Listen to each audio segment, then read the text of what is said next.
Hello everyone, welcome you all at Lokesh sir unlimited study zone. So बच्चों, यहाँ पर हम क्लास 9th का टॉपिक क्लास 10th में भी है और जवाहर नवोदय एंट्रेंस के लिए ये क्लास 8th में भी एक कंपोजिट टॉपिक है। आइए इसका रिवीजन करते हैं।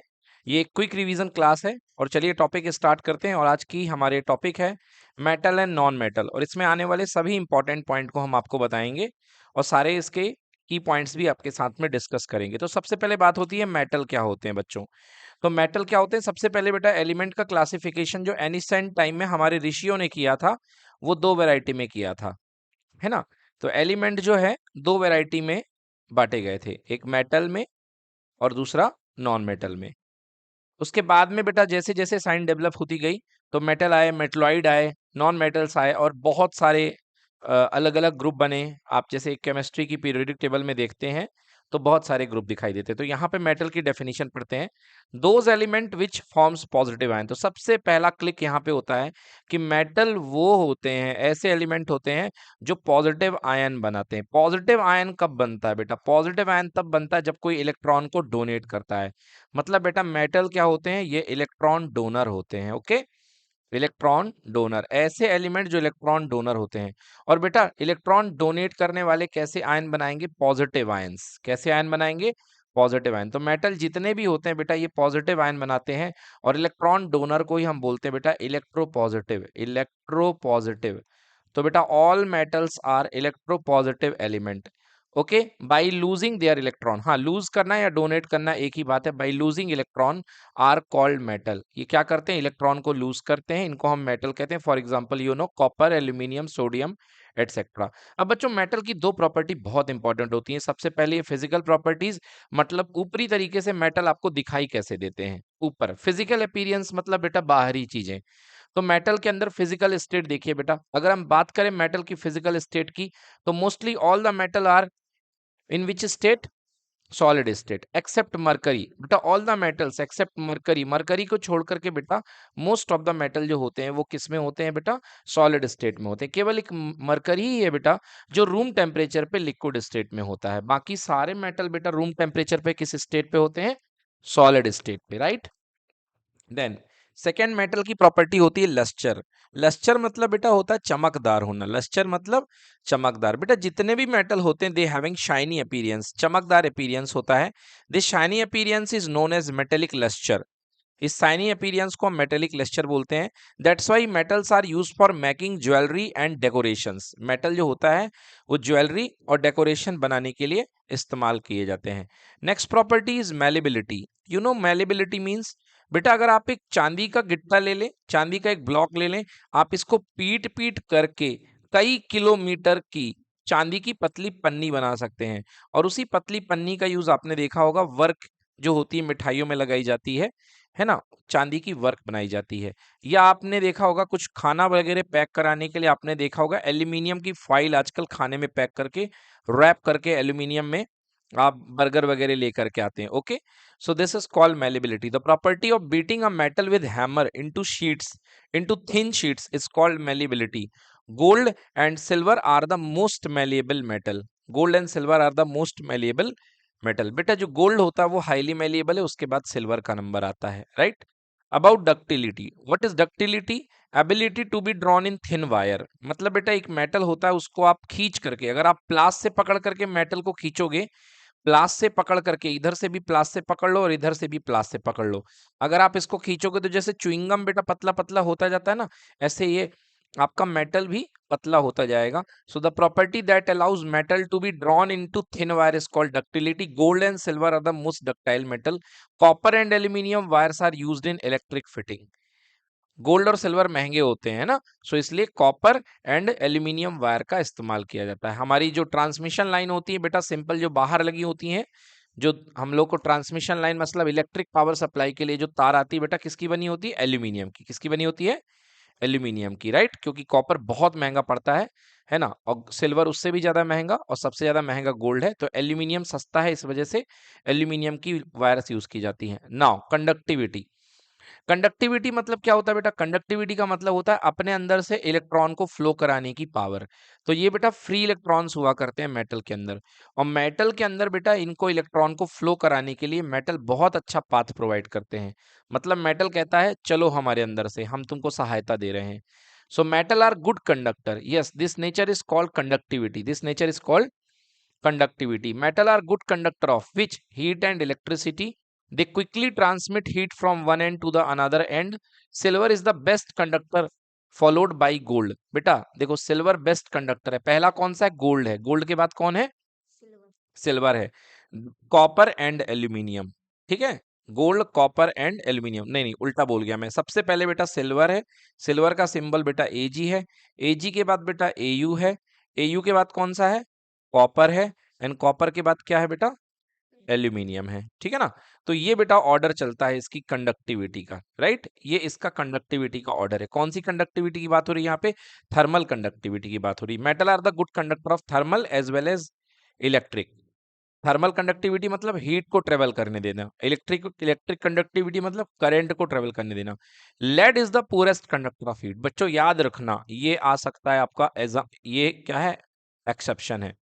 Lead is the poorest conductor of heat. जो लेड होता है वो हीट का एक बेड कंडक्टर है, इवन दो ये मेटल है इसके बाद भी हीट का क्या है? बेड कंडक्टर है, यस। नाउ मेटल का अगला नेचर क्या होता है बेटा? Hardness. You know metal are usually hard, it is therefore difficult to cut them, but बेटा कुछ एक्सेप्शन है। We having sodium potassium and magnesium, sodium potassium and magnesium, these are soft metal, thus they are easily cut with a knife, ठीक है ना, इनको आराम से आप एक चाकू से काट सकते हैं। नाउ बात करते हैं melting point and boiling point. बेटा पिघल जाना, मेल्टिंग पॉइंट मतलब पिघल जाना। मेटल बेटा उनके पिघलने वाले पॉइंट जो होते हैं मेल्टिंग पॉइंट होते हैं, एंड उबलने वाले पॉइंट जो होते हैं बॉइलिंग पॉइंट होते हैं। तो इनके बेटा मेटल के मेल्टिंग पॉइंट और बॉइलिंग पॉइंट यूजुअली हाई होते हैं। क्या होते हैं बेटा? हाई होते हैं, मतलब मेटल बहुत देर में पिघलते हैं। जैसे आप आयरन ले लेते हो, गोल्ड आयरन देखा है आपने, है ना? तो आयरन देखा होगा आपने इंडस्ट्री में, आयरन की जो इंडस्ट्री होती है उसमें आयरन का देखा होगा आपने, आयरन में रेड रेड कलर का, है ना, लिक्विड बन जाता है गोल्ड इसका आयरन का। तो बेटा वो बहुत हाई टेम्परेचर पे होता है ना, लगभग 1100-1500 डिग्री सेल्सियस के आसपास या उससे भी ज्यादा, बहुत हाई टेम्परेचर पे बेटा। बट कुछ एक्सेप्शन है, मुलायम वाले जो हमारे मेटल्स हैं वो इसके एक्सेप्शन है। But sodium and potassium metal have low melting and boiling point, मगर सोडियम और पोटेशियम इसके क्या है? एक्सेप्शन है। तो इन एक्सेप्शंस को याद रखिएगा, आजकल एक्सेप्शंस पूछे जाते हैं। चलिए अब बात करते हैं कि मेटल में रिएक्टिव कौन होता है। तो रिएक्टिविटी सीरीज ऑफ मेटल की बात करते हैं। तो रिएक्टिविटी किस आधार पे नापी जाती है, पहले तो ये समझो बच्चों। जैसे मान के चलो आपके पास मैं एक सीन क्रिएट कर रहा हूं, यहाँ पे देखिए, ये आपके पास में जैसे दो मेटल है बेटा, एक मेटल ये बैठा हुआ है दिस इज M1, और एक मेटल ये बैठा हुआ है दिस इज M2, राइट। अब आपके पास में इस मेटल के बारे में, यहाँ पर इसके आउटर मोस्ट ऑर्बिट में एक इलेक्ट्रॉन इसके पास में है और एक इलेक्ट्रॉन इसके पास में है, दोनों को देना है ना, दोनों को ही इस इलेक्ट्रॉन को लूज करना है। मगर एक जो है ये सोचेगा यार इसको खर्चा करूं कि ना करूं, ये सोचेगा ज्यादा, और ये तुरंत लुटा देगा। तो बेटा ये जो तुरंत लुटा देगा बिना कुछ सोचे वो हाई रिएक्टिव होगा। क्या होगा? ये हाई रिएक्टिव। और जो बेटा ज्यादा थिंकिंग कर रहा है वो लेस रिएक्टिव होगा। तो बेटा इसको एक्सपेरिमेंट करके हमने एक रिएक्टिविटी सीरीज बनाई है जो अभी हम आपको बताते हैं। तो पहले टॉपिक पढ़ लेते हैं कि reactivity series of a metal. So what is reactivity series? The arrangement of the metal in the order of decreasing reactivity is called reactivity or activity series। मतलब बेटा सबसे ऊपर सबसे हाई वाला, उसके बाद लो वाला, फिर उसके बाद उससे कम वाला। In this series the most reactive metal is placed at the top whereas the least reactive metal is placed at the bottom। इसमें सबसे ऊपर कौन रहेगा बेटा? जो हाईली रिएक्टिव है, और सबसे नीचे कौन रहेगा बेटा? जो लीस्ट रिएक्टिव है, मतलब सबसे कम रिएक्टिव है। As we go down the series, the chemical reactivity of the metal decreases। हो गई ना इसकी बात, जैसे जैसे नीचे जाएंगे रिएक्टिविटी क्या करेगी? डिक्रीज करेगी, right. All metal which are placed above hydrogen in activity series can lose electron more readily than hydrogen। बेटा एक तरीके से ये समझो कि इस रिएक्टिविटी सीरीज में एक पड़ाव आएगा बीच में हाइड्रोजन, कुछ लोग रहेंगे हाइड्रोजन के ऊपर और कुछ लोग रहेंगे हाइड्रोजन के नीचे। जो ऊपर वाले हैं वो हाइड्रोजन से ज्यादा रिएक्टिव हैं, मतलब हाइड्रोजन की तुलना में ये लोग बहुत रेडियली इलेक्ट्रॉन छोड़ देंगे, मतलब जितना टाइम हाइड्रोजन को लगेगा उससे कम टाइम में ये लौटा देंगे अपने आप को कि जाओ ले लो। और नीचे वाले हाइड्रोजन से भी ज्यादा कंजूस हैं, मतलब ये लोग कंपैरेटिवली हाइड्रोजन की तुलना में देर में इलेक्ट्रॉन को रिलीज करेंगे, इलेक्ट्रॉन रिलीज करेंगे बट हाइड्रोजन के कंपैरिजन में देर में करेंगे, इसलिए ये हाइड्रोजन से कम रिएक्टिव हैं। आइए देखते हैं कौन कौन से हैं ये। All metal which are placed above hydrogen in the activity series can lose electron more radially than hydrogen. These metal are called more reactive than hydrogen. On the other hand, all metal which are placed below the hydrogen, the reactivity series lose hydrogen less radially, मतलब कम ready होंगे than hydrogen, and hence they are regarded as metal as less reactive than hydrogen. आइए देखिए बेटा, ये आपके पास में reactivity series है, इसको याद करने के लिए एक गाना है ना, यहाँ पे याद रखिए का, क्या है, का ने, कान, ठीक ना, कान का, बेटा Mg और Al को मिला करके याद कर लीजिए मंगल, क्या याद कर लीजिए, मंगल। तो कान का मंगल, Zn मतलब बेटा जानू, ठीक ना, Fe का मतलब है बेटा फैशन, फैशन का, और Pb का मतलब परवाना।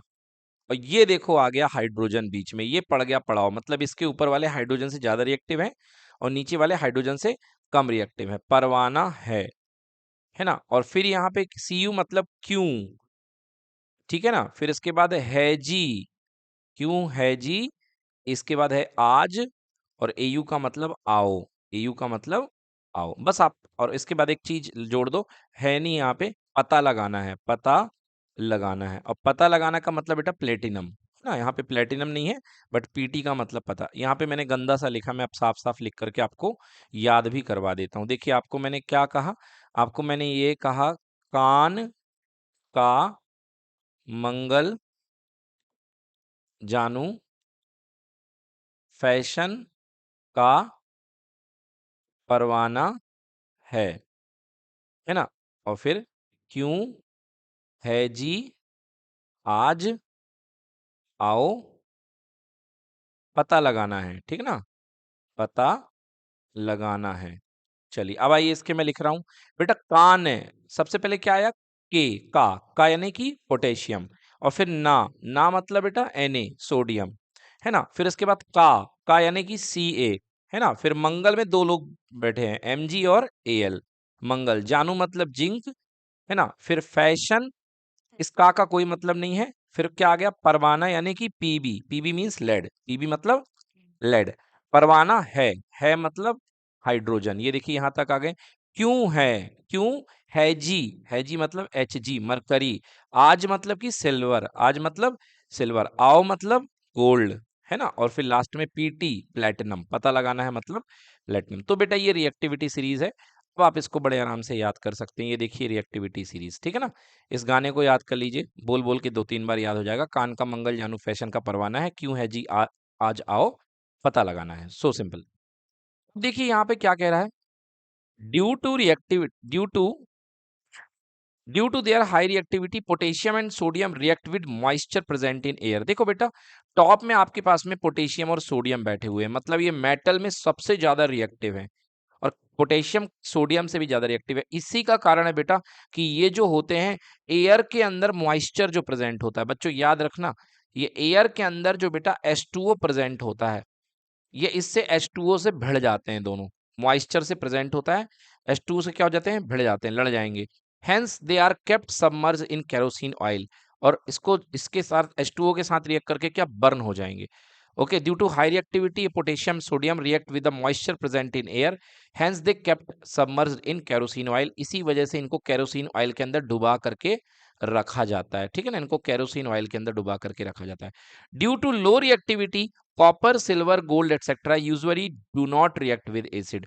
बेटा ये जो तीन लास्ट के हैं, कॉपर हो गया, सिल्वर हो गया, गोल्ड हो गया, मरकरी भी हो गया, बेटा ये जो होते हैं ना, मतलब मेनली अगर सिल्वर और गोल्ड की बात करो बेटा, तो ये तो इतने लेस रिएक्टिव है बेटा कि ये जमीन के अंदर खुदाई भी होती ना, तो ये नेटिव स्टेट में पाए जाते हैं, ठीक है ना। नेटिव स्टेट मतलब बेटा बिल्कुल शुद्ध रूप में पाए जाते हैं, ये किसी के साथ मिलावटी नहीं मिलते हैं आपको।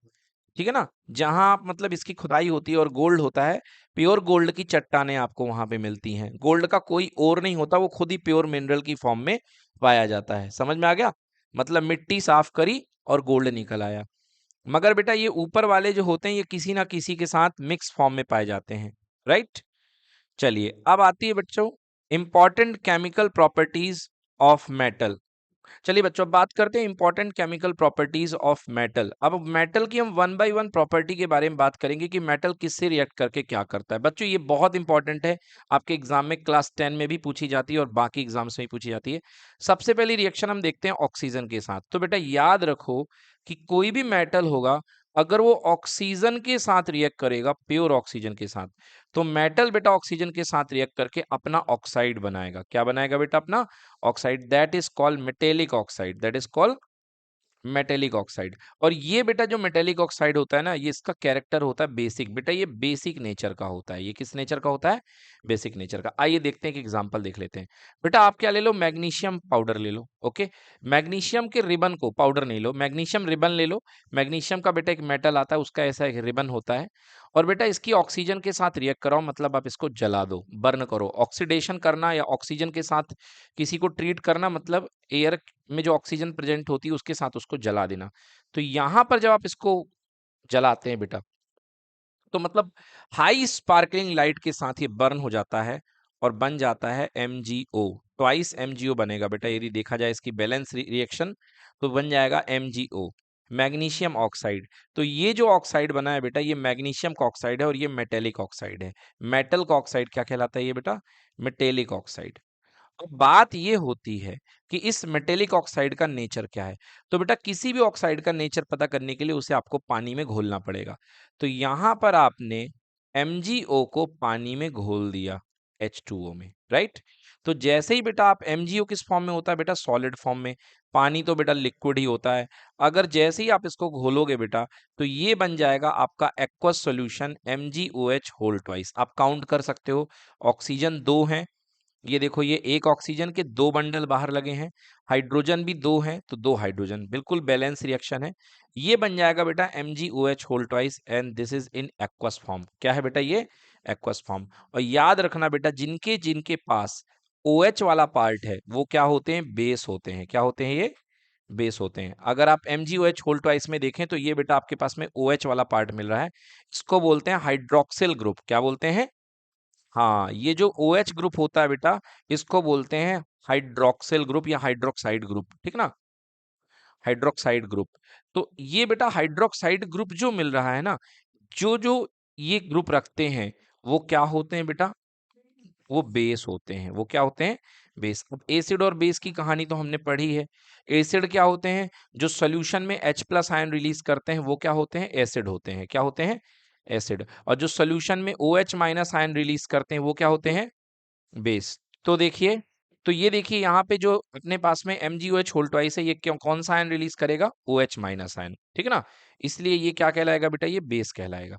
चलिए तो रिएक्शन ऑफ मेटल को कंप्लीट को पूरा करते हैं। Reaction with oxygen, metal react with oxygen form oxide. These oxide are alkaline और बेसिक इन नेचर। एल्कलाइन का मतलब होता है बेटा बेसिक। एल्कलाइन का मतलब बेसिक। जो पानी में घुलने में बेस बनाए उन्हीं को हम एल्कलाइन बोलते हैं। और चलिए जल्दी से ये रिएक्शन नोट कर लीजिए अपनी अपनी कॉपियों में, क्योंकि ये रिएक्शन बहुत इंपॉर्टेंट है आपके लिए, है ना। तो यहां पर देखिए पहले में क्या हो रहा है बेटा? सोडियम है, ऑक्सीजन के साथ रिएक्ट करके सोडियम ऑक्साइड बना रहा है, ये भी एक बेसिक ऑक्साइड है। मैग्नीशियम ऑक्सीजन के साथ रिएक्ट करके अभी हमने आपको बताया 2MgO बना रहा है। एल्यूमिनियम ऑक्सीजन के साथ रिएक्ट करके एल्यूमिनियम ऑक्साइड बना रहा है Al2O3। एंड आयरन ऑक्सीजन के साथ रिएक्ट करके बेटा आयरन ऑक्साइड बना रहा है, that is called ferric oxide. ठीक है, तो ये सबके सब ऑक्साइड आपके लिए बहुत इंपॉर्टेंट है। ये देखो बेटा फेरिक ऑक्साइड, ये आपका बहुत बड़ा दुश्मन है। फेरिक ऑक्साइड बेटा आपका क्या है? बहुत बड़ा दुश्मन। बेटा आयरन जब ऑक्सीजन के संपर्क में आता है तो ये बेटा फेरिक ऑक्साइड है। यही एक्चुअली बेटा ये ड्राई जंग है, जो सूखा वाला जंग होता है ना, ये वही है। समझ में आ गया?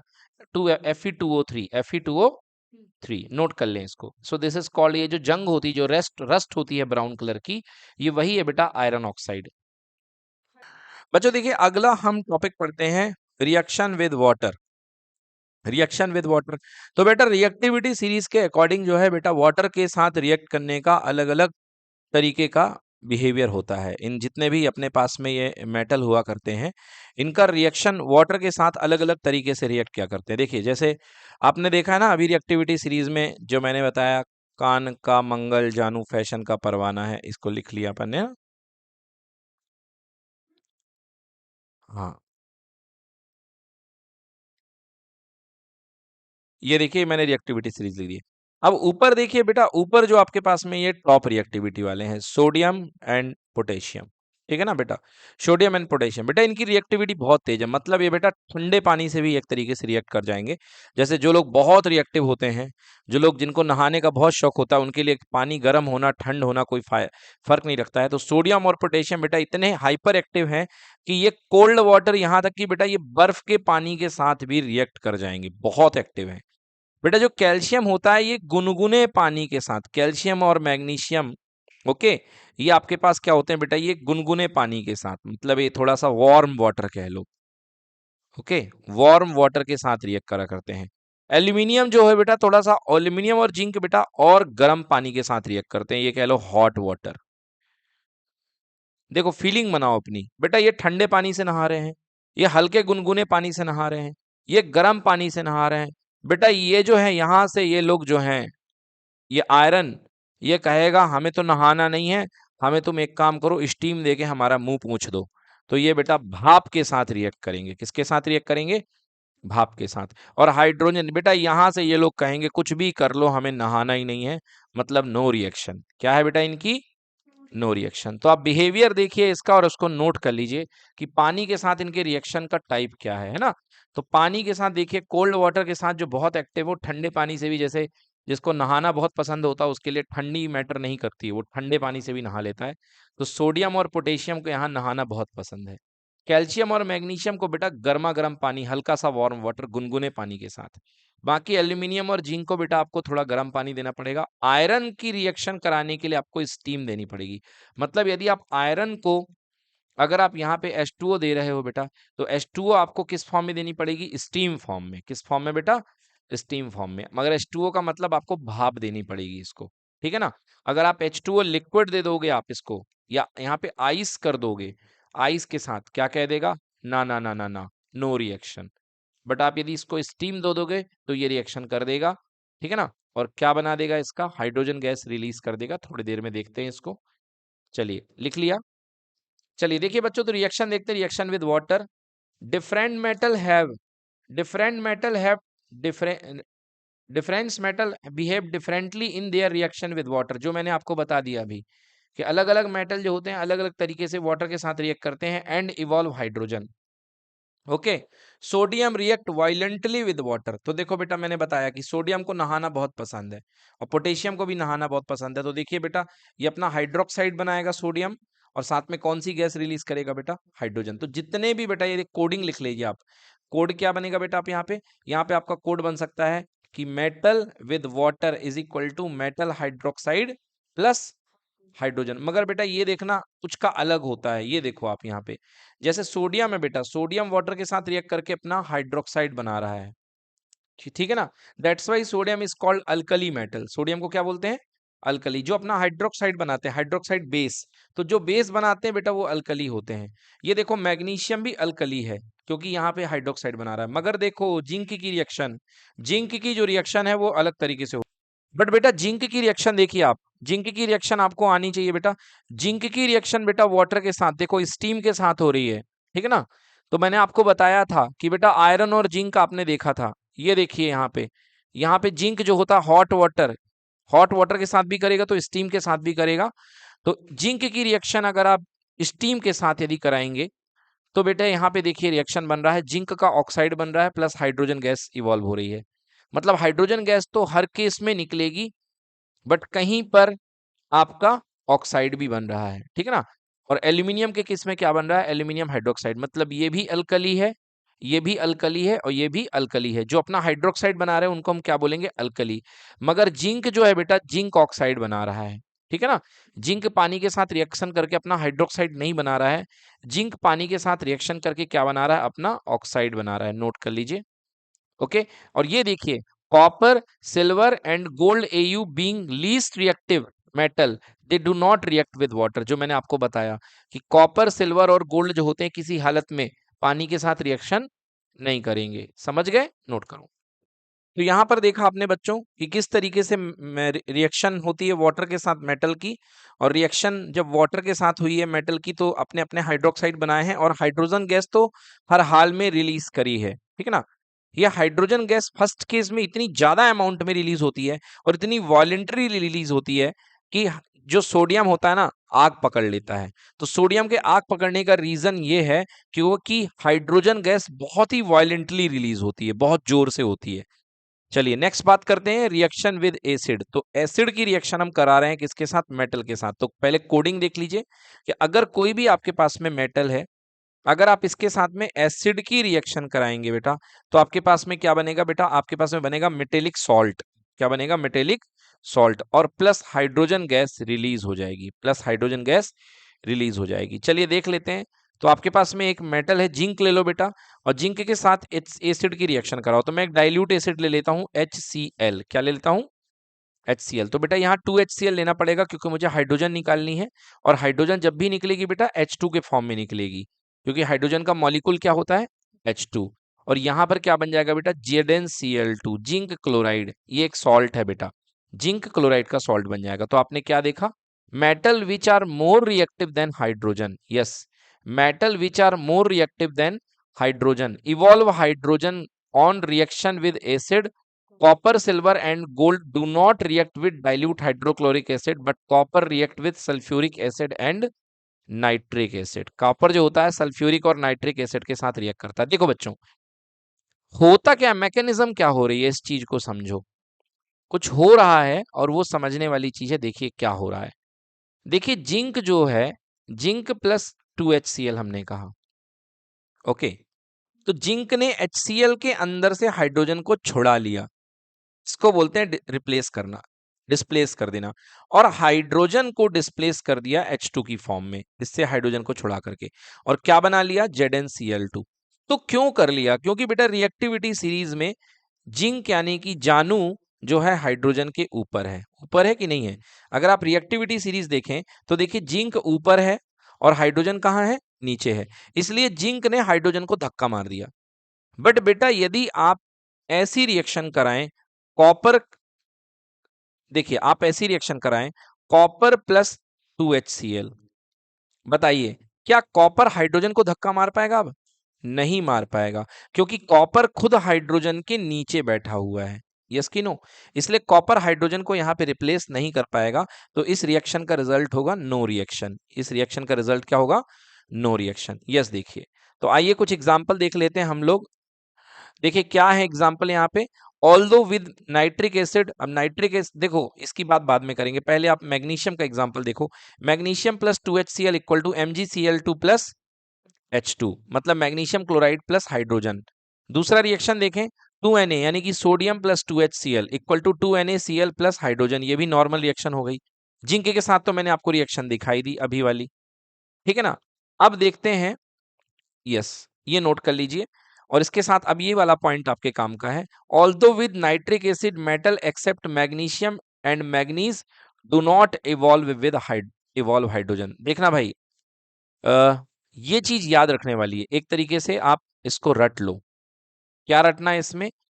नाइट्रिक एसिड के साथ में जो मेटल्स होते हैं, बस दो को छोड़ करके, मैग्नीशियम एंड मैग्नीज को छोड़ करके, कोई भी मेटल हाइड्रोजन इवॉल्व नहीं करेगा। कोई भी मेटल हाइड्रोजन इवॉल्व नहीं करेगा। समझना मैं क्या कहने जा रहा हूं।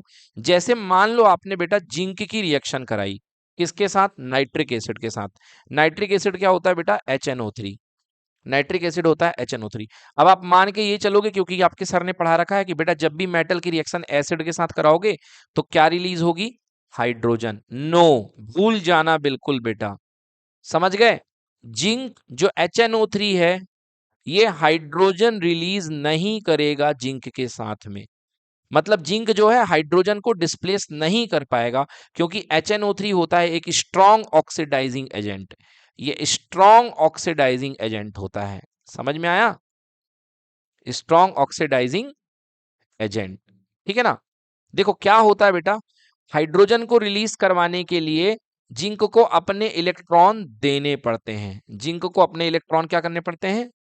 देने पड़ते हैं। जब भी हाइड्रोजन रिलीज होता है तो जिंक को इलेक्ट्रॉन देने पड़ते हैं, तब हाइड्रोजन रिलीज होता है।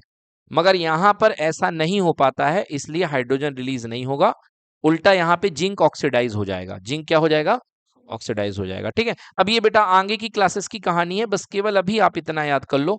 Although with nitric acid metals except magnesium and manganese do not evolve hydrogen.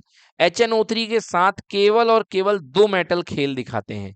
लिख लो, HNO3 के साथ दो लोग खेल दिखाते हैं हाइड्रोजन को रिप्लेस करने का, एक मैग्नीशियम और एक मैग्नीज। बस ये दो लोग ही हाइड्रोजन को रिप्लेस करेंगे, बाकी कोई भी हाइड्रोजन को रिप्लेस नहीं कर पाएगा। बेटा यहाँ पे एक छोटी सी एक्स्ट्रा बात आ रही है, आपको बताना चाहूंगा मैं एम्पोटेरिक ऑक्साइड के बारे में। बेटा मेटल के ऑक्साइड का नेचर आपने देखा है, हमने यहाँ पे ये कहा कि जैसे सोडियम है, सोडियम का जो ऑक्साइड होगा ऑक्सीजन के साथ रिएक्ट करके ये अपना ऑक्साइड बनाता है। ओके, और क्या बनता है? Na2O। मैग्नीशियम का ऑक्साइड होता है, ऑक्सीजन के साथ रिएक्ट करके ये बनाता है MgO। हमने आपसे ये कहा कि मेटल के ऑक्साइड का जो नेचर होता है बेटा वो बेसिक होता है, बट हमारे पास कुछ मेटल है बेटा उनके ऑक्साइड का नेचर बेसिक नहीं है, वो नेचर बदल सकता है। जैसे जिंक का जो ऑक्साइड है बच्चों, Zn ऑक्साइड, जिंक ऑक्साइड, और एल्यूमिनियम का ऑक्साइड जो होता है बेटा Al2O3। Al2O3 बेटा इन दोनों का जो बिहेवियर है वो चेंज होता रहता है। इन दोनों का बिहेवियर क्या होता रहेगा? चेंज होता रहेगा। ये दोनों जो हैं एसिड के जैसे बिहेव करेंगे जब आप इनको ट्रीट कर रहे हैं बेस के साथ। मतलब सामने वाला कैसा है ये उसके साथ उसके अपोजिट बन जाते हैं। तो ये जो ऑक्साइड्स हैं जिंक के और एल्यूमिनियम के, ये बेस के साथ एज अ एसिड ट्रीट करते हैं, और अगर एसिड होगा तो इसके साथ कैसे ट्रीट करेंगे? बेस ट्रीट करेंगे। इसलिए इनको हम क्या बोलते हैं? इनको हम बोलते हैं एम्पोटेरिक ऑक्साइड। क्या बोलते हैं? हाँ, सो ये जो ऑक्साइड कहलाते हैं बेटा एम्फोटेरिक ऑक्साइड है। याद कर लीजिएगा, जिंक ऑक्साइड और एल्यूमिनियम का ऑक्साइड, ये जो दो ऑक्साइड है बेटा ये एम्फोटेरिक ऑक्साइड के जैसे काम करते हैं। चलिए नेक्स्ट अपने टॉपिक पे आते हैं, रिएक्शन विद बेसिस। आपने देख ली मेटल की रिएक्शन किसके साथ देखी अभी? एसिड के साथ। अब आप मेटल की रिएक्शन देखने वाले हैं बेस के साथ। तो पहले मैं आपको कोडिंग बता देता हूं, इसकी कोडिंग क्या है। तो देखिए, यदि आपके पास कोई मेटल है और मेटल को अगर आप बेस के साथ ट्रीट करेंगे, अगर आप मेटल को बेस के साथ ट्रीट करेंगे, देखो अभी आपने क्या किया था, अभी आपने मेटल को एसिड के साथ ट्रीट किया था, तो आपके पास बन गया था मेटेलिक सॉल्ट प्लस कौन सी गैस निकली थी? हाइड्रोजन गैस लिबरेट हुई थी। ठीक है ना, एसिड के साथ, है ना। एसिड मतलब एक्सेप्ट HNO3, HNO3 को छोड़ करके। अगर आप बेस के साथ ट्रीट करेंगे बेटा तो भी आपके साथ यही होने वाला है, मेटेलिक सॉल्ट बनेगा और साथ में कौन सी गैस रिलीज होगी? H2 gas release. बट बेटा ये जो रिएक्शन है ये नियरली ऑल मेटल देंगे, ये सारे मेटल ये रिएक्शन दे देंगे एसिड के साथ ट्रीट करने वाली। बट बेटा बेस के साथ ट्रीटमेंट बहुत ही कम मेटल करेंगे, very less amount of metal, है ना, बहुत ही कम। चलिए आइए देखते हैं तो कौन कौन से मेटल है हमारे पास। लिखा हुआ है देखिए, all metal do not react with base. बेटा सबने मना कर रखा है कि हम बेस के साथ लड़ाई नहीं करेंगे, है ना। All metal do not react with base मतलब सारे रिएक्ट नहीं करते हैं, थोड़े से रिएक्ट करते हैं। Some metal react with base to produce salt and hydrogen gas. और ये रिएक्शन आपके लिए स्पेशली क्लास 10th के लिए बहुत इंपॉर्टेंट है, क्योंकि जब भी बेस का क्वेश्चन आएगा तो आपके सिलेबस में दो ही रिएक्शन है। एक में सोडियम जिंकेट बनेगा जब जिंक लड़ाई कर रहा है किसके साथ? बेस के साथ, बेस मतलब NaOH। और एक में बनेगा सोडियम एल्यूमिनेट।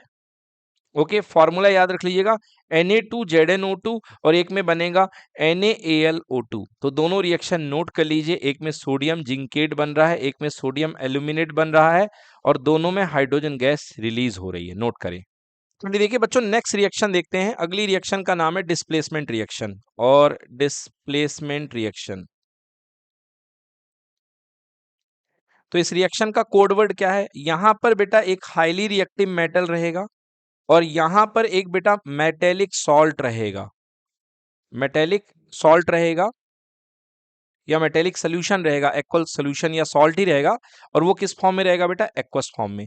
तो ये हाईली रिएक्टिव मेटल बेटा, इसको इसके सॉल्ट सोल्यूशन से मेटल 1 जो है हाई रिएक्टिव वाला, ये मेटल 2 को भगा देगा, हिंदी में बोलते हैं खदेड़ देगा।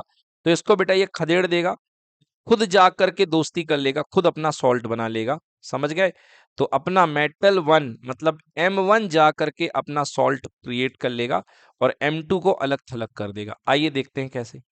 बेटा मान लीजिए ये जिंक है, जिंक आपके पास मेटल है, और जिंक की लड़ाई आप एक मेटेलिक सॉल्ट के साथ करा रहे हैं, CuSO4। बेटा कॉपर सल्फेट, ये ब्लू कलर का पत्थर होता है, मेटेलिक सॉल्ट कहलाता है, कॉपर सल्फेट। ये बेटा याद रखना, ये रिएक्शन केवल पानी के अंदर होगी, मतलब एक्वस सोल्यूशन होना चाहिए। इस रिएक्शन को परफॉर्म करने के लिए एक्वस सोल्यूशन होना चाहिए। तो देखिए रिएक्टिविटी सीरीज में बोलो कौन आगे है, जिंक आगे है कि कॉपर आगे है? जिंक ऊपर है, कॉपर नीचे है। तो जिंक बेटा यहां पर जाकर के कॉपर को खदेड़ देगा, भगा देगा, और अपना खुद का बना लेगा सॉल्ट ZnSO4 प्लस, क्या बेटा यहाँ पे क्या आ जाएगा, Cu। समझ में? तो ये रिएक्शन कहलाती है, ये किसकी रिएक्शन है, मेटल की। किसके साथ है बेटा, ये मेटेलिक सॉल्ट के साथ, मेटेलिक सॉल्ट के साथ। तो ये रिएक्शन जो होती है जिसमें डिस्प्लेसमेंट हो रहा है, that's why this reaction is called displacement reaction. So आइए देखते हैं इस रिएक्शन के बारे में, displacement reaction. A more reactive metal can displace less reactive metal from their salt solution। solution इसलिए बच्चों याद रखना क्योंकि जो आपका दूसरा वाला होगा ये एक्वस ही होगा, जैसे CuSO4 एक्वस होगा, यहां भी CuSO4 एक्वस ही होगा, इस वाले में भी CuSO4 एक्वस ही होगा, राइट। तो ये देखिए आयरन, आयरन बेटा कॉपर के ऊपर है, तो आयरन जो है कॉपर को यहाँ पे रिप्लेस कर देगा। मैग्नीशियम भी कॉपर के ऊपर है, तो मैग्नीशियम कॉपर को रिप्लेस कर देगा। जिंक भी कॉपर के ऊपर है बेटा, तो जिंक जो है कॉपर को क्या कर देगा, रिप्लेस कर देगा। और ये देखिए तीनों केस में ये अलग अलग हो चुके हैं। पहले वाले केस में कॉपर अलग हो गया और क्या बन गया बेटा, आयरन सल्फेट, आयरन सल्फेट। समझ में आ गया बच्चों, आयरन सल्फेट। अच्छा इस रिएक्शन में इसमें कलर भी चेंज हो जाता है बेटा, जो कॉपर सल्फेट होता है वो बेटा ब्लू कलर का होता है, किस कलर का होता है, ब्लू कलर का। और बेटा जो फेरस सल्फेट होता है, जिस कलर की मेरी पेन है ना, उस कलर का होता है, मतलब ग्रीन कलर का, राइट। तो इस रिएक्शन में, ये रिएक्शन आपके एनसीईआरटी में भी है, कलर चेंज दिखाई देता है, जिसमें आयरन नेल्स को डुबाया जाता है कॉपर सल्फेट में।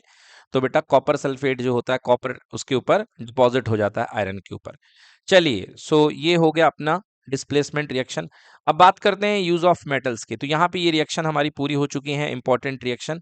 अब यूज ऑफ मेटल्स, तो मेटल्स का यूज तो खैर हर जगह आजकल किसी को बताने की जरूरत नहीं। Metals are use in making machinery, automobile parts, aeroplanes, है ना, trans satellites, industrial gadgets and water boilers, है ना। तो ये सब चीजें आप जानते हैं।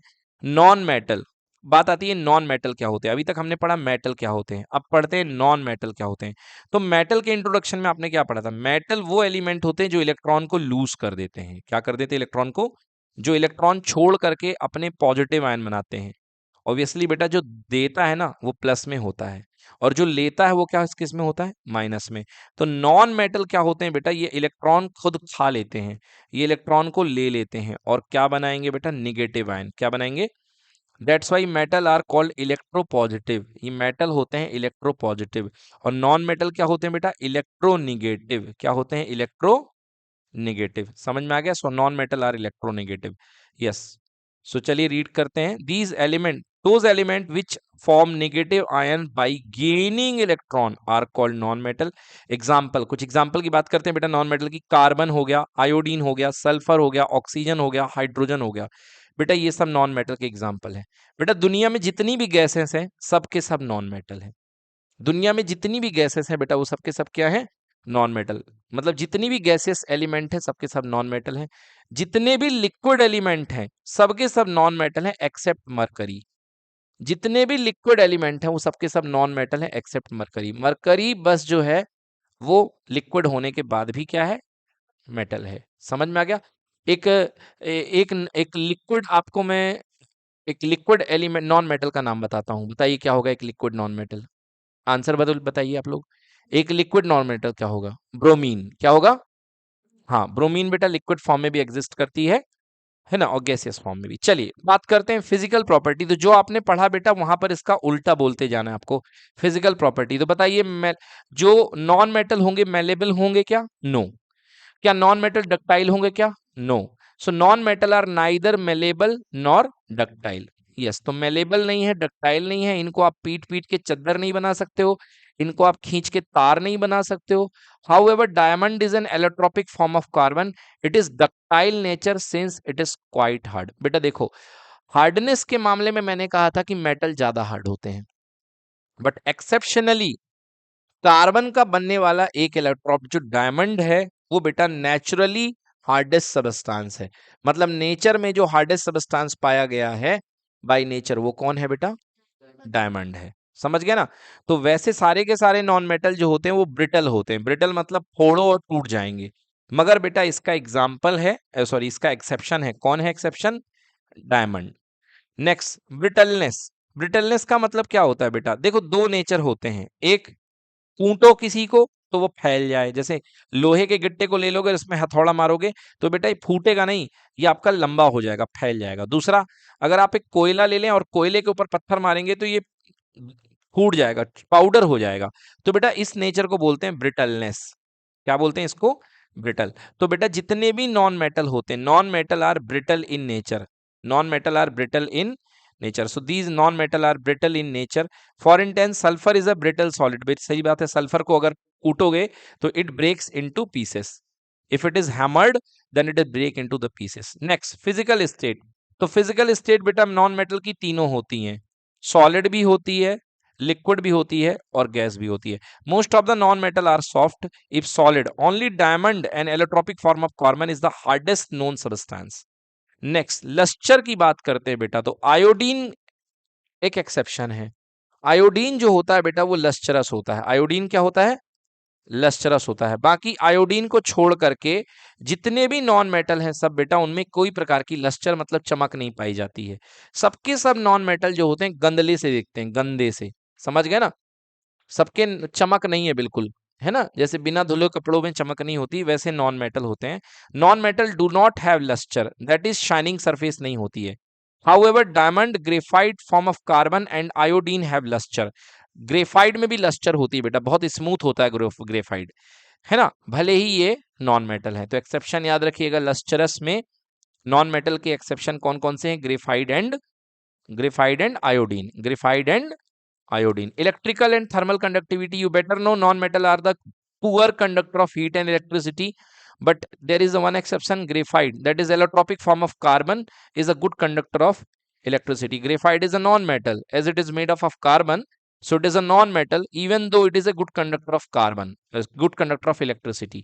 Now talking about melting and boiling point. Generally non-metal have low melting and boiling point, but non-metal that are in solid have comparatively higher boiling point. Example, boron, silicon and carbon. जो बेटा जो solid form में है, बस वो exception है।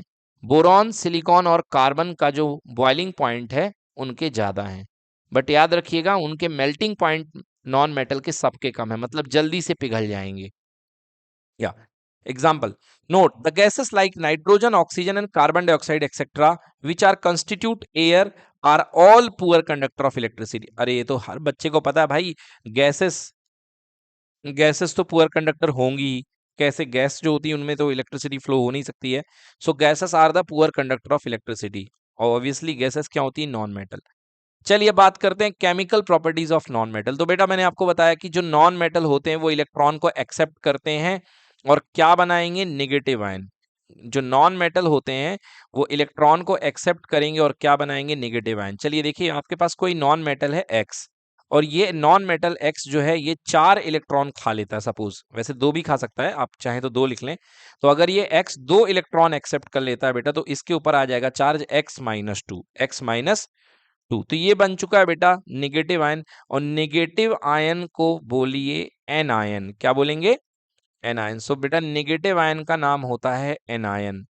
ये आपके लिए मैंने ट्रिक बोली है कि एन फॉर नेगेटिव आयन, बाकी इसका पूरा नाम चलता है एनायन। तो एनायन का मतलब होता है नेगेटिव आयन, और केटायन का मतलब होता है बच्चों पॉजिटिव आयन। केटायन का मतलब होता है पॉजिटिव आयन। तो आप यहाँ पे एक चीज याद रख लें, एनायन कौन बनाएगा? Non metal.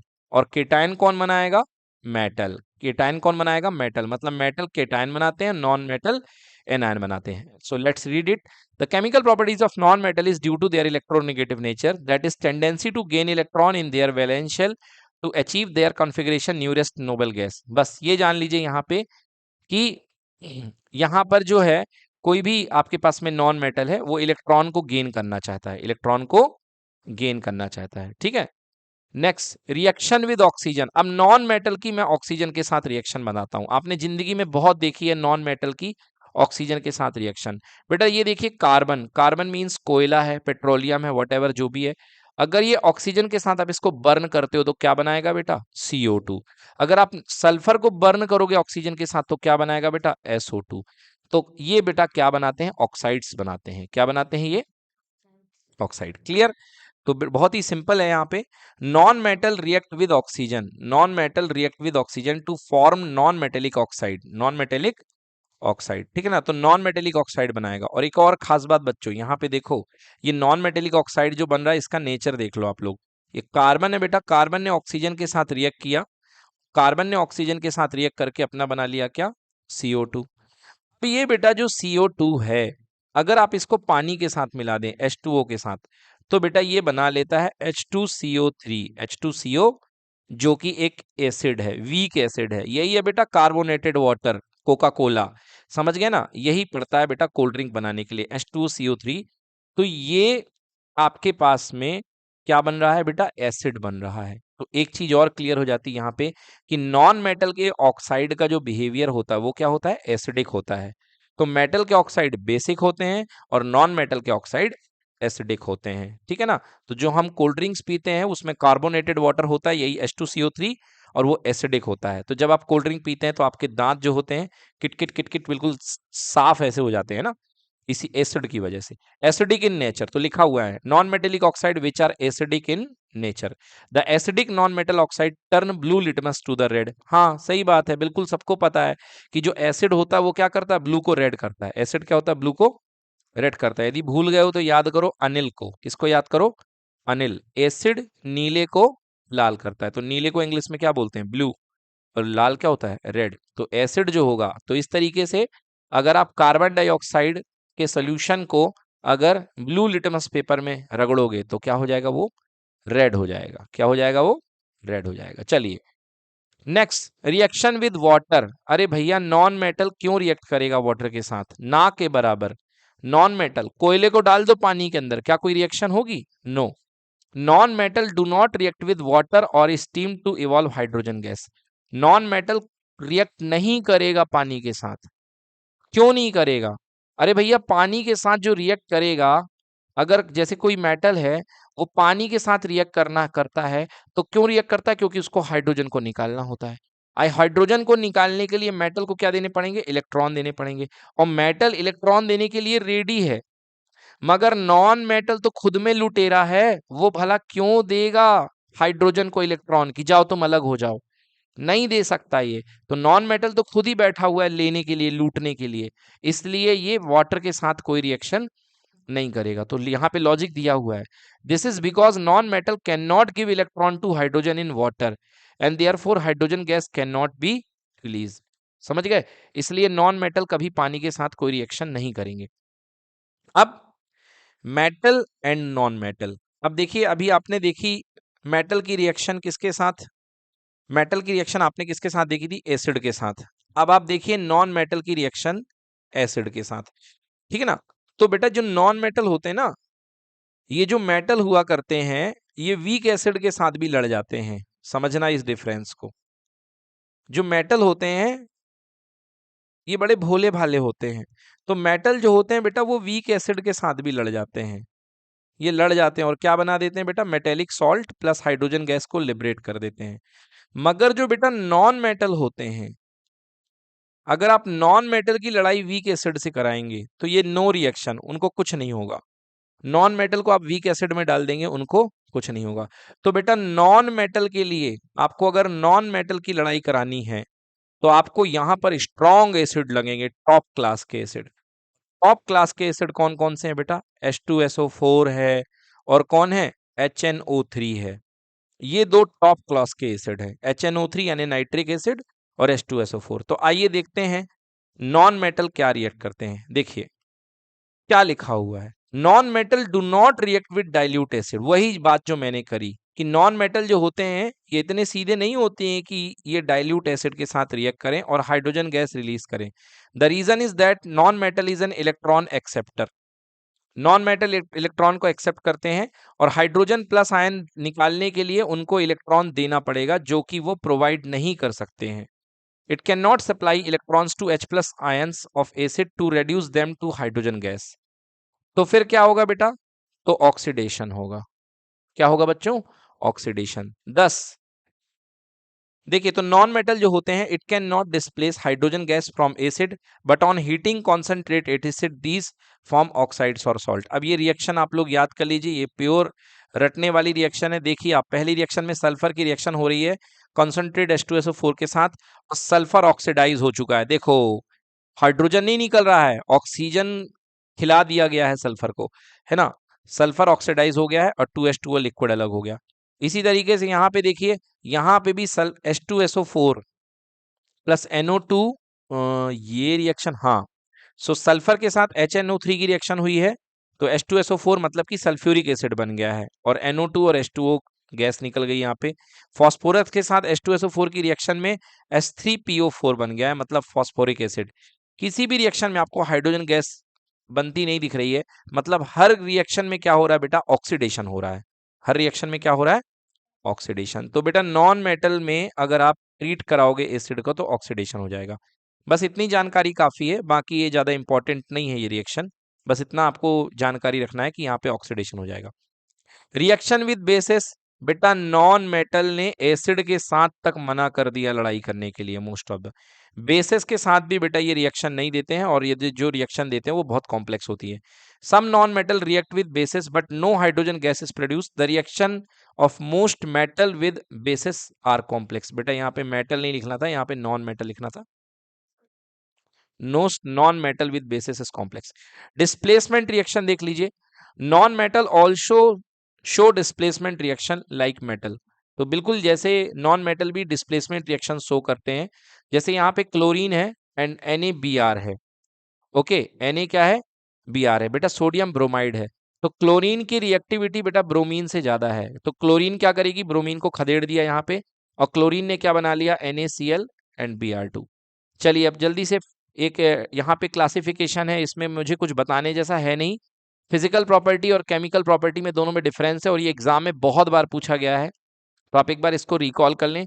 देखिए फिजिकल प्रॉपर्टी मेटल की, metal are solid at room temperature and non metal में बी सॉलिड लिक्विड और gas. Metal are lustrous, they are non lustrous except iodine and what, graphite, बोलो यार।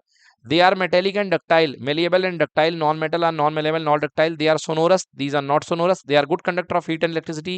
They are not good conductor of heat and electricity except graphite.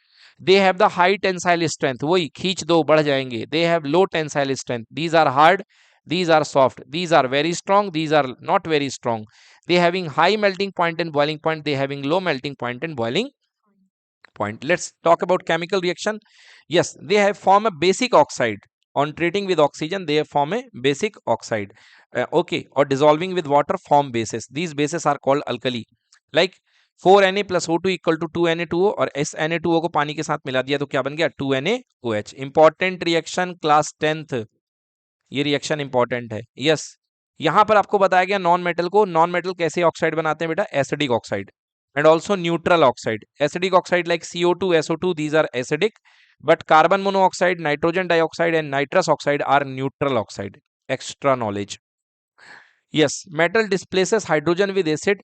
They do not displaces hydrogen from the acid. Even they oxidize themselves. खुद को ही oxidize कर लेते हैं। They react with water to evolve hydrogen gas. ये तो पानी से नहाने को इन्होंने मना कर रखा है, हम नहाएंगे ही नहीं। So they do not react with water. Use of non metal, बेटा नॉन मेटल के कुछ यूजेस जान लो। ऑक्सीजन जो होती है बेटा आपको पता है एक बहुत इंपॉर्टेंट यूज है। अभी कोविड में ऑक्सीजन की कमी हो गई थी तो ब्रीथिंग के लिए बेटा ऑक्सीजन प्लांट डेवलप किए जाते हैं जिसमें ऑक्सीजन को बनाया जाता है। It is also use for burning of fuels at home, factories and transport vehicle. Nitrogen बेटा चिप्स के पैकेट को फ्लैश करने के लिए और बेटा फर्टिलाइजर में अमोनिया बनाने के लिए यूरिया बनाने के लिए नाइट्रोजन का यूज किया जाता है। क्लोरीन बेटा एक बहुत अच्छा प्यूरिफिकेशन डिसइंफेक्टेंट है, क्लोरीन को बनाया जाता है बाई क्लोरल्कली प्रोसेस। आयोडीन बेटा जो कि घाव वगैरह को ठीक करने के लिए यूज किया जाता है, and that is a purple colour solution, tincture of iodine. आपने घर में कभी कुछ कुछ छिल कट गया हो तो बीटाडीन लगाया होगा, है ना, बीटाडीन का एक लिक्विड आता है, वो लगाते हैं, घर में सबके रहता है, तो वो भी बेटा आयोडीन से मिलके बनती है। Which is applied on wounds as an antiseptic. हाँ ये देखिए लिखा हुआ है कि ये घाव में, फोड़े वगैरह में जो छिल कट जाता है उसमें एंटीसेप्टिक के फॉर्म में यूज किया जाता है। Sulphur and phosphorus are use in fireworks such as cracker. बेटा जो पटाखे में बारूद बना होता है वो सल्फर से मिलकर बना होता है। एंड कार्बन बेटा most versatile element that is use as fuel, charcoal, coke, coal, petroleum, whatever. Corrosion की बात कर लेते हैं, जंग लगना। What is corrosion? The wasting away of metal layer by layer. देखो ये डेफिनेशन जो है ना कोरोजन की, अच्छों से नहीं बनती है, जब आता है एग्जाम में आप अपने से खुद पूछ लो कि कोरोजन की डेफिनेशन क्या है, तो आप नहीं बोल पाओगे, बहुत बच्चे नहीं बोल पाओगे। Okay, so the wasting away of metal, okay, या the eating up of metal layer by layer due to the formation of metal compound on the surface is called corrosion. Corrosion in case of iron is called rusting. Iron के केस में corrosion का नाम क्या है बेटा? Rusting. But बाकी सारे मेटल के लिए आप इसको कोरोजन बोलते हैं। Iron is widely use metal, it corroded faster when expose in moist air. The presence of air, oxygen and water is essential for rusting. Yes, अगर आप प्योर एयर देंगे तो रस्टिंग नहीं होगी, अगर आप प्योर वाटर देंगे तो रस्टिंग नहीं होगी, बट आप ऑक्सीजन और वाटर दोनों देंगे तो रस्टिंग हो जाएगी। प्रिवेंशन ऑफ कोरोजन, पेंटिंग आप जानते हैं, ग्रीसिंग आप जानते हैं, गैल्वेनाइजेशन जान लीजिए, ये एग्जांपल लिखने को आता है। What is galvanization? Another common method to protecting iron from rusting is coat its surface with a thin layer of non-corrosive metal like zinc। बेटा अगर आप आयरन के ऊपर जिंक को कवर कर देते हैं, किसको कवर कर देते हैं? जिंक को, है ना। सो इसको, इस प्रोसेस को बोलते हैं गैल्वेनाइजेशन। क्या बोलते हैं इस प्रोसेस को? Galvanisation. Second it is electroplating. Electroplating बेटा स्पेसिफिक आयरन एंड स्टील के लिए है। Iron and steel are protected from corrosion by coating them with a layer of tin और क्रोमियम। देखो बेटा गैल्वेनाइजेशन में जो लेयर थी वो जिंक की थी, किसकी थी? जिंक की। मगर बेटा इलेक्ट्रोप्लेटिंग में जो लेयर है वो किसकी है? टिन की है या क्रोमियम की है? टिन की है या क्रोमियम की है? बेटा आपने साइकिल की रिंग देखी होगी, साइकिल के चक्के, तो साइकिल के चक्के में बेटा ये देखा होगा आपने, साइकिल के चक्के में लोहे का चक्का होता है मगर उसके ऊपर निकल की पॉलिश चढ़ी रहती है, बिल्कुल चमचमाता है नई साइकिल में।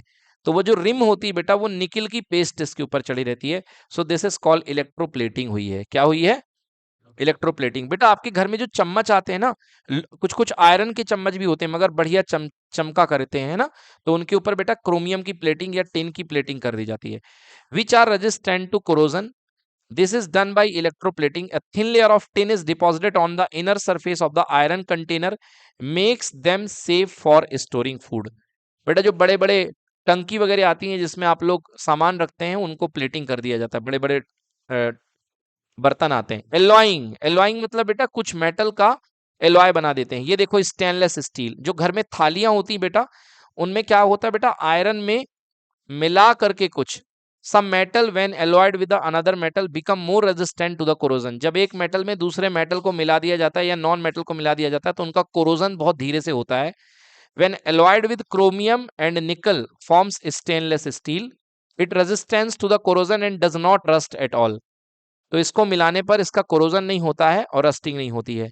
ये बेटा एलॉय लिखे हुए हैं, आप लोग अगर इंटरेस्टेड हैं तो एलॉय देख लीजिए। ब्रोंज, ब्रोंज में कॉपर होता है और टिन होती है, एसएन का मतलब टिन। तो बेटा देखिए यहाँ पे एसएन अलग अलग मेटल दिए हैं और सॉरी अलग अलग एलॉय दिए हैं और ये इनकी परसेंटेज कंपोजिशन इसमें क्या मिली हुई है। अच्छा पता है बेटा दांत में मसाला भरा जाता है आप लोग को, डेंटल केविटी हो जाती है। ये देखो बेटा ये डेंटल एलॉय बनाया जाता है। अब इसमें क्या क्या होता है देखो, इसमें सिल्वर होता है मतलब चांदी भरी जाती है बेटा, चांदी होती है, मरकरी होती है, ओके, इसमें टिन भी होता है, कॉपर भी होता है और जिंक भी होता है। ओके, क्या यूज होता है? Filling cavities in the teeth. Yes, solder, टाँका लगाने के लिए स्टेनलेस स्टील आपने देख लिया है, ये यूज किया जाता है। तो बच्चों इस तरीके से ये चैप्टर हमारा फिनिश हो जाता है। Thank you so much.